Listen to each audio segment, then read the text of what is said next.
آج کا موضوع ہے ہمسائے کے حقوق۔ انسان جہاں بھی رہتا ہے اس کے آس پاس رہنے والے لوگ اس کے ہمسائے ہوتے ہیں۔ گویا کوئی بھی دو شخص یا اس سے زیادہ جو ایک دوسرے کے قریب رہتے ہیں بستے ہیں وہ ہمسائیگی کے رشتے میں پروئے ہوتے ہیں۔ یہ ہمسائیگی جہاں پہ انسان رہتا ہے، جہاں وہ کام کرتا ہے یا کہیں وہ پڑھتا ہے، جہاں اس کا انسانوں سے میل جول ہوتا ہے، وہ سب اس کے ہمسائے ہوتے ہیں۔ قرآن و حدیث کی روشنی میں ہمسائے کے بہت حقوق ہیں۔ ایک حدیث کی روح سے 40 گھروں تک حق ہمسائیگی ہے۔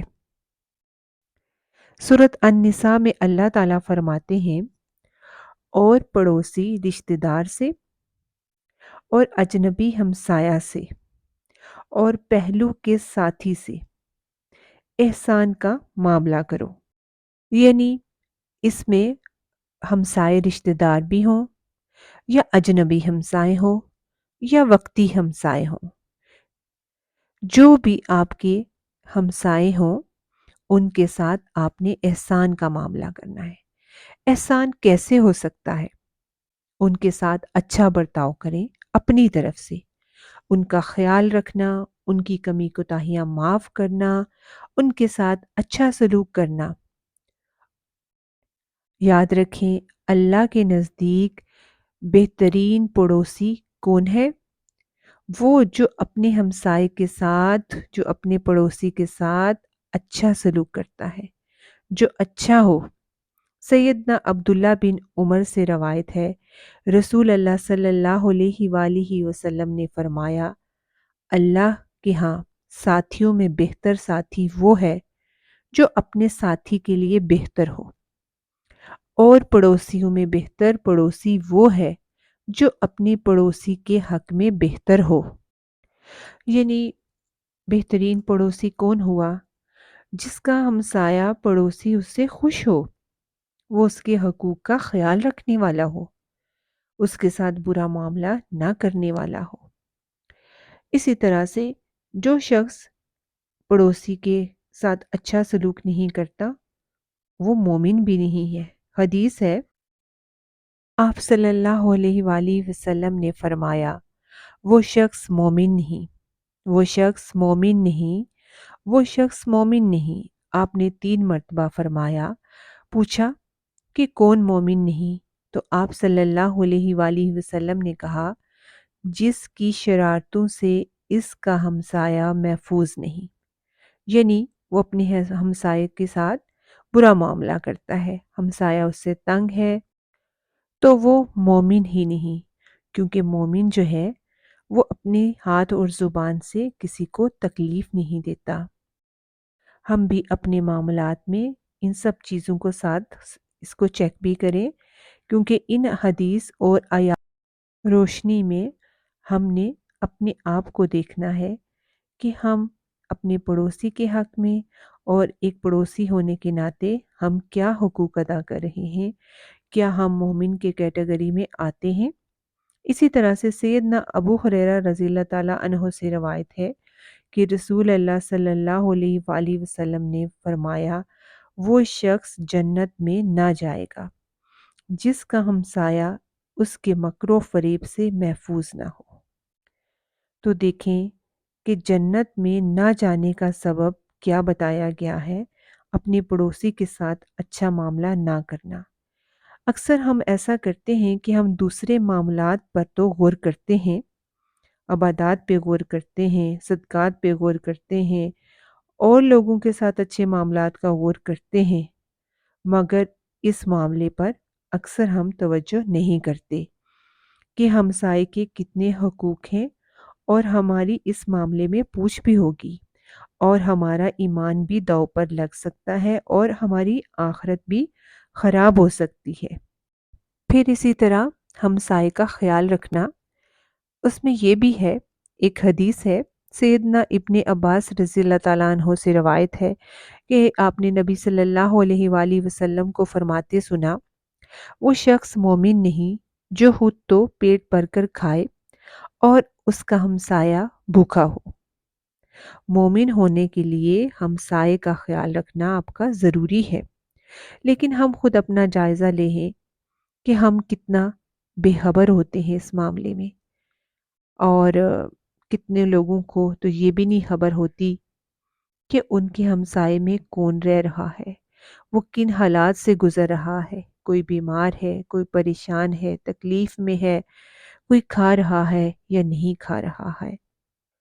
कोई बीमार है, कोई ज़रूरतमंद है, मगर हमें खबर नहीं, क्योंकि हमारा तो उनसे कोई ताल्लुक़ नहीं, कोई रिश्ता नहीं। इसी तरह से जब जिब्रील अलैहिस्सलाम नबी सल्लल्लाहु अलैहि वसल्लम के पास आते तो हमेशा हमसाये के बारे में ताकीद करते। हज़रत आयशा रज़ी अल्लाह ताला अन्हा से रवायत है कि नबी सल्लल्लाहु अलैहि वसल्लम ने फरमाया, जिब्रील अलैहिस्सलाम मुझे इस तरह बार बार पड़ोसी के हक़ में वसीयत करते रहे कि मुझे ख़याल गुज़रा कि शायद उसे विरासत में शरीक ना कर दें।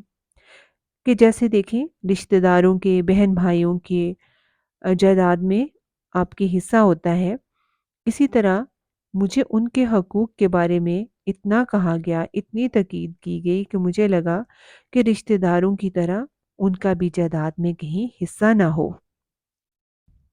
आप सल्लल्लाहु अलैहि वसल्लम ने फरमाया, ए मुसलमान औरतों, कोई पड़ोसन अपनी किसी पड़ोसन के लिए किसी चीज़ को तोहफे में देने के लिए हकीर ना समझे, हाँ बकरी का एक पाया ही क्यों ना हो।